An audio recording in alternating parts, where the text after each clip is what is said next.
আজ রাজ্যের অন্তর্বর্তী বাজেট ইতিমধ্যে বিধানসভায় পৌঁছলেন মুখ্যমন্ত্রী মমতা বন্দ্যোপাধ্যায়। আজ তৃতীয় তৃণমূল সরকারের শেষ বাজেট। ২৬-এর ভোটের আগে অন্তর্বর্তী বাজেট রাজ্যের। ভোটের আগে সেই বাজেট নিয়ে কি রয়েছে তা নিয়ে কৌতূহল রয়েছে।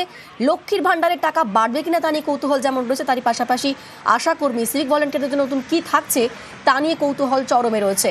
ইতিমধ্যেই বিধানসভায় পৌঁছলেন মুখ্যমন্ত্রী মমতা বন্দ্যোপাধ্যায়।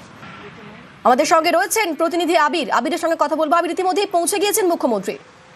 ইতিমধ্যে প্রশাসনিক আধিকারিকরাও তারা এসে উপস্থিত হতে শুরু করেছেন, বিভিন্ন দপ্তরের সচিবরা তারা উপস্থিত হতে শুরু করেছেন, বিধায়করাও ইতিমধ্যে অধিবেশনে যোগদানের জন্য উপস্থিত। মুখ্যমন্ত্রী তিনি তার বিধানসভাতে তার যে নির্দিষ্ট ঘর সেখানে রয়েছেন, রাজ্য প্রশাসনের একাধিক আধিকারিকরাও সেখানে এসে উপস্থিত হতে শুরু করেছেন। বেলা 12:30টার সময় রাজ্যপাল তিনি এসে পৌঁছবেন বিধানসভাতে এবং প্রথা অনুযায়ী তাকে স্পিকার, মুখ্যমন্ত্রী, যারা পদাধিকারী রয়েছেন তারা তাকে নিয়ে যাবেন হচ্ছে একদম বিধানসভার অধিবেশন কক্ষ পর্যন্ত। বিধানসভার অধিবেশন কক্ষে তিনি তার বক্তব্য পেশ করবেন এবং সেই বক্তব্যের পর একটা ভোট অফ থ্যাঙ্কস দেওয়া হয় এবং তারপরে রাজ্যপাল তিনি বিধানসভা থেকে তিনি চলে যাবেন।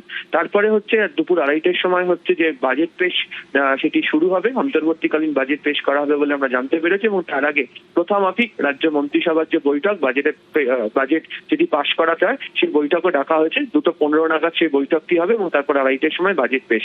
2021-এও 5ই ফেব্রুয়ারি বিধানসভা নির্বাচনের আগে বাজেট পেশ হয়েছিল, 2026-ও 5ই ফেব্রুয়ারি বিধানসভা নির্বাচনের আগে বাজেট পেশ হচ্ছে। এবং তুমি বললেই যে কোন কোন বিষয়গুলোর প্রতি নজর রয়েছে।